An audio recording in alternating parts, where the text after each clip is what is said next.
Hello dear student, welcome to online class subject geography. हाँ तो बच्चों, हमारी 11वीं क्लास में दूसरी बुक चल रही थी जिसका नाम है भारत का भौतिक पर्यावरण, जिसमें हमारा तीसरा चैप्टर चल रहा है अपवाह तंत्र, यानी नदियों के बारे में हम बात कर रहे हैं बच्चों।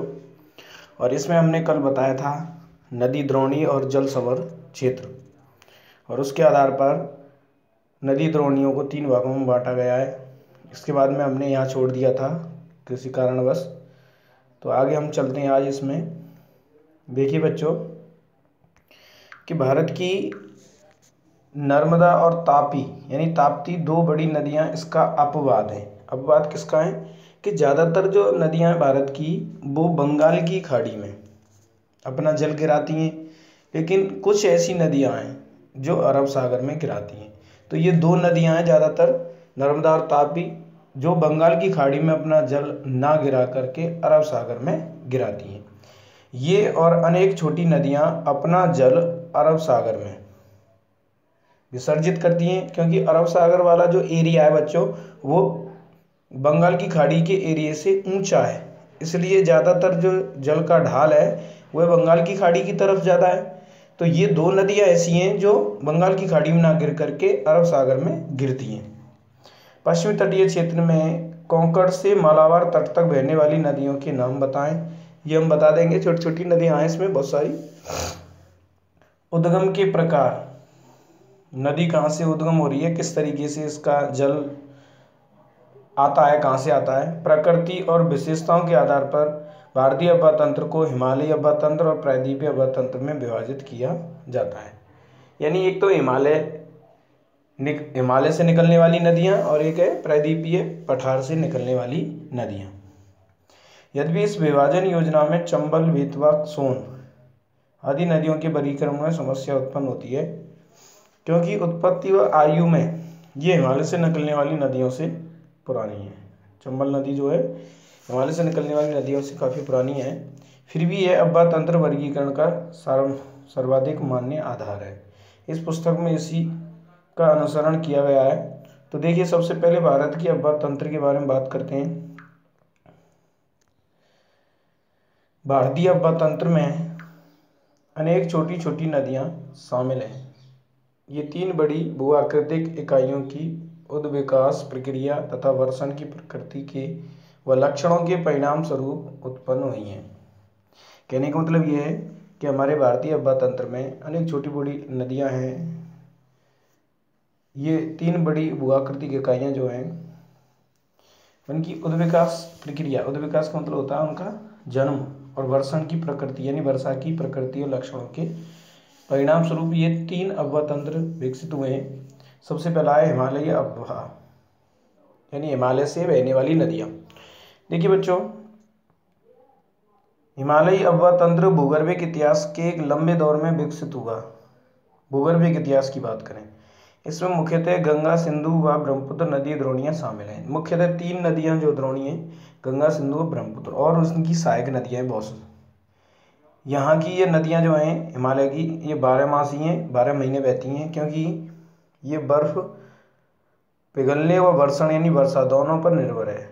यानी इनको जो जल है वो बर्फ के पिघलने से मिलता है और वर्षा से मिलता है। ये नदियाँ जो हैं वो गहरे माखड्ड, गॉर्ज यानी गहरे गहरे गड्ढे आदि से गुजरती हैं, जो हिमालय के उत्थान के साथ साथ अपरदन क्रिया द्वारा निर्मित हैं। यानी हिमालय का उत्थान आज भी हो रहा है, और अपरदन यानी काटने की प्रक्रिया द्वारा निर्मित है। महाखड्डों के अतिरिक्त ये नदियाँ अपने पर्वतीय मार्ग में वी आकार की घाटियाँ, अंग्रेजी के वी अक्षर है उस आकार की घाटियाँ, छिप्रिकाएँ, जलप्रपात यानी झरने आदि भी बनाती हैं। जब ये मैदान में प्रवेश करती हैं नदियाँ तो निक्षेपणात्मक शिलाकृतियाँ, निक्षेपणात्मक का मतलब होता है कि जो पर्वतीय क्षेत्रों में इन नदियों ने अपरदन किया था, अब वे क्या है, जैसे ही मैदान में प्रवेश करती हैं तो इनका वेग कम हो जाता है और ये जमाव शुरू करती हैं। कटी हुई मिट्टी का, चट्टानों का ये जमाव करती हैं, तो उससे बहुत सारी शिलाकृतियाँ बनती हैं जिन्हें निक्षेपणात्मक शिलाकृतियाँ कहते हैं, जिनमें आपका समतल घाटियाँ, गोखुर झीलें, गाय के खुर के समान झीलें, बाढ़कृत मैदान, गुम्फित वाहिकाएं, गुम्फित का मतलब होता है गायब हुई नदी, और नदी के मुहाने पर डेल्टा आदि का निर्माण करती हैं। हिमालय क्षेत्र में इन नदियों का रास्ता टेढ़ा मेढ़ा है। कैसा है? टेढ़ा मेढ़ा। परंतु मैदानी क्षेत्र में इनमें सर्पाकार मार्ग में बहने की प्रवृत्ति पाई जाती है, यानी सांप की तरह आकृति में ये बहती है। जिस तरीके से सांप चलता है इस तरीके से, और अपना रास्ता ये बदलती रहती हैं। कोसी नदी जो कि बिहार में बहती है, जिसे बिहार का शोक कहते हैं, सौरो ऑफ बिहार। बिहार का शोक क्यों कहते हैं? क्योंकि इस नदी के कारण बिहार में हर साल बाढ़ आती है, और ये अपना मार्ग बदलने के लिए कुख्यात है। ये हर साल अपना मार्ग बदलती है, कभी गांव में होके चली जाती है, तो इससे क्या है, लाखों लोग प्रभावित होते हैं। यह नदी पर्वतों के ऊपरी क्षेत्रों से भारी मात्रा में क्या लेके आती है? अवसाद, यानी कंकड़, पत्थर, मिट्टी, बजरी अपने साथ में लेके आती है और ला करके मैदानी भाग में जमा करती है। इससे नदी मार्ग क्या हो जाते हैं? अवरुद्ध हो जाते हैं, रुक जाता है। परिणाम स्वरूप नदी अपना मार्ग बदल लेती है। कोसी नदी ऊपरी पर्वतीय क्षेत्र में इतनी भारी मात्रा में अवसाद क्यों लाती है? क्योंकि इसका जो ढाल है वो बहुत ज़्यादा तीव्र है, और तीव्र ढाल के कारण कटान ज़्यादा होता है पर्वत का। क्या आप सोचते हैं कि सामान्यतः नदियों में और विशेष तौर पर कोसी नदी में जल का बहाव व मात्रा एक समान रहती है या घटती बढ़ती है? क्योंकि इन नदियों में क्या है, वर्षा के दौरान जल की मात्रा बढ़ जाती है, गर्मियों में जल कम हो जाता है। कुछ ढाल पर निर्भर करता है।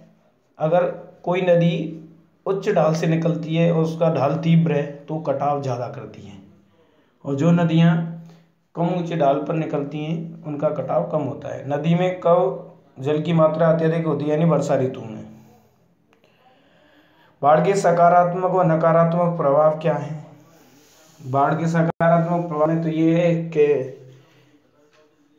जिन क्षेत्रों में जल की कमी होती है वहाँ पर बाढ़ का पानी पहुँच जाता है, तो वहाँ के जल के स्रोत उच्च हो जाते हैं, कृषि की पैदावार बढ़ती है। नकारात्मक ये है कि अगर बाढ़ का पानी गाँव में घुस जाता है तो वहाँ के लोग, ग्रामीण इलाकों में घुस जाता है तो वहाँ के लोग प्रभावित होते हैं, बहुत सारे लोग बह जाते हैं, कृषि नष्ट हो जाती है। ये नकारात्मक प्रभाव है।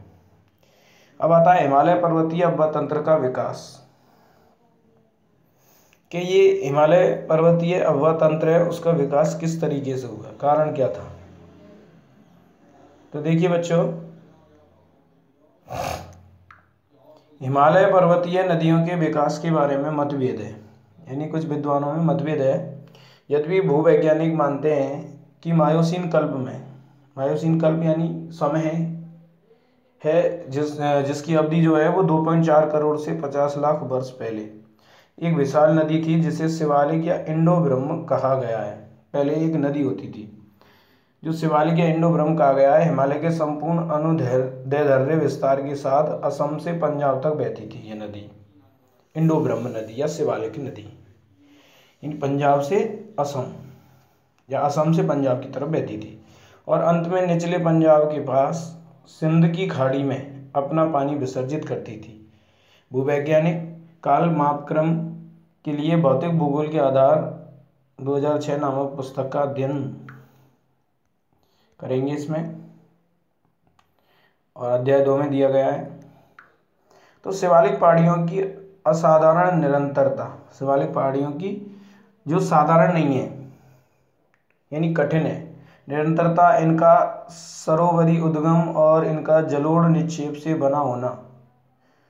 जलोढ़ यानी मोटे मोटे पत्थरों से बना होना, जिसमें रेत, मृत्तिका, चिकनी मिट्टी, गोलाश्म, कॉन्ग्लोमेरेट शामिल हैं। ये चट्टानों के रूप हैं, ये शामिल हैं, इस धारणा की पुष्टि करते हैं। ऐसा माना जाता है कि कालांतर में इंडो ब्रह्म नदी 3 मुख्य अववाह तंत्रों में बट गई।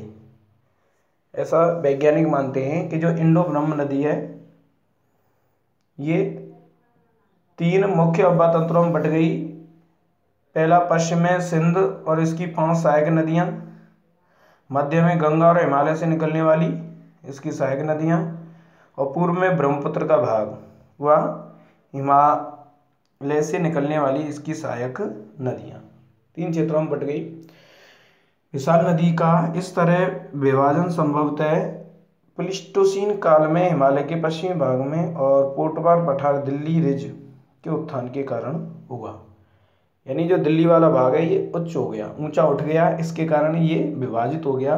जो असम से पंजाब की तरफ नदी बहकर आती थी तो बीच में से ये भाग ऊपर उठ गया कालांतर में, इससे इसका विभाजन हो गया।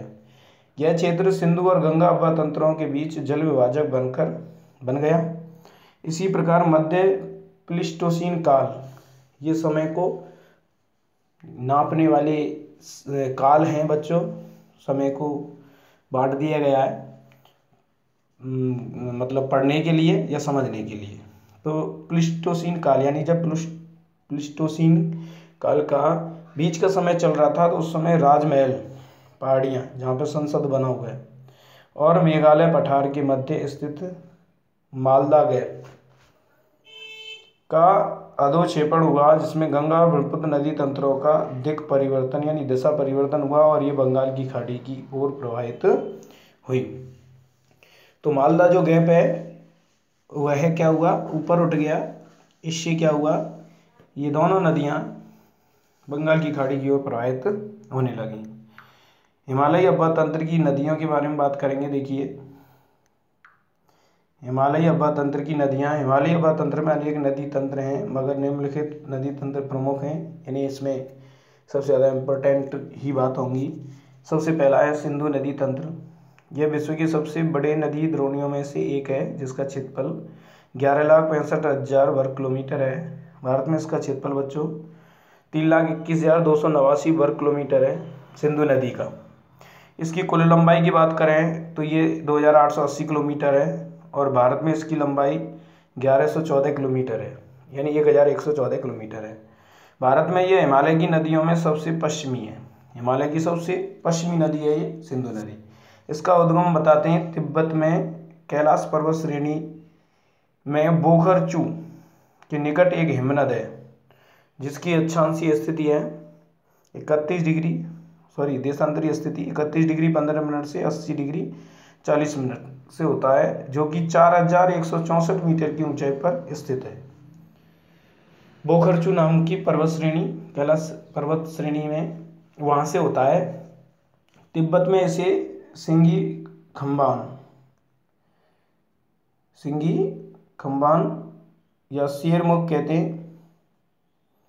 लद्दाख व जास्कर श्रेणियों के बीच में उत्तर पश्चिमी दिशा में बहती हुई सिंधु नदी उत्तर पश्चिमी दिशा में बहती हुई ये लद्दाख और बाल्टिस्तान से गुजरती है और लद्दाख श्रेणी को काटते हुए यह नदी जम्मू और कश्मीर में गिलगित के समीप एक दार्शनिक महाखंड दर्शनीय जिसको लोग देखने जाते हैं बड़े खड्डे का निर्माण करती है। यह पाकिस्तान में चिल्लड़ के निकट दर्दिस्तान प्रदेश में प्रवेश करती है। मानचित्र पर इस क्षेत्र को रेखांकित कर सकते हैं। सिंधु नदी की बहुत सी सहायक नदियां हैं हिमालय पर्वत से निकलती हैं, जैसे कि Seok, Gilgit, Zanskar, Hunza, Nubra, cigar, gusting व द्रास। ये छोटी छोटी नदियां हैं जो इसमें मिलती हैं। अंततः यह नदी अटक के निकट पहाड़ियों से बाहर निकलती है जहां दाहिने तट पर काबुल नदी इसमें मिलती है सिंधु नदी में। इसके दाहिने तट पर मिलने वाली अन्य मुख्य सहायक नदियां देखिए, यानी सीधे हाथ की तरफ से खुर्रम, तोची, गोमल, बिबुआ और संगर हैं।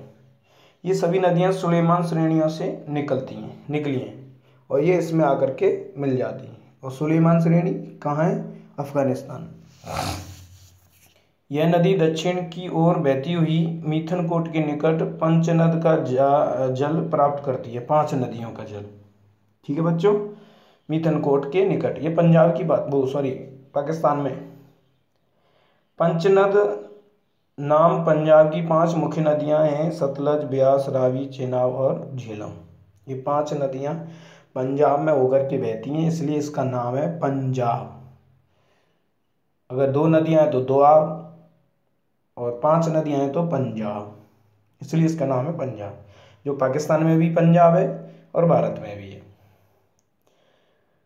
दिया गया अंत में सिंधु नदी कराची के पूर्व में अरब सागर में जाके गिरती है। भारत में सिंधु जम्मू और कश्मीर राज्य के केवल लेह जिले में बहती है और बाकी की सब पूरे पाकिस्तान में चली जाती है। इसके बाद में देखिए बच्चों, पंच नदी कुछ ऐसी हैं, इसमें सबसे पहले झेलम, जो सिंधु नदी की महत्वपूर्ण सहायक नदी है। कश्मीर घाटी के दक्षिणी पूर्वी भाग में ये पीर पंजाल गिरिपथ में स्थित बेरी नाग झरने से निकलती है। झेलम बेरी नाग। पाकिस्तान में प्रवेश करने से पहले यह नदी श्रीनगर और बूलर झील में बहती हुई एक तंग और गहरे महाखंड से गुजरती है। श्रीनगर में बहती है, तो श्रीनगर जो है वो झेलम नदी के किनारे स्थित है बच्चों। बूलर झील मीठे पानी की झील है। पाकिस्तान में जंग के निकट यह चेनाब नदी से मिलती है। आज के लिए बच्चों काफ़ी है, ज़्यादा हो जाएगा फिर, इसलिए आज के लिए धन्यवाद। चेनाब से हम कल पढ़ेंगे।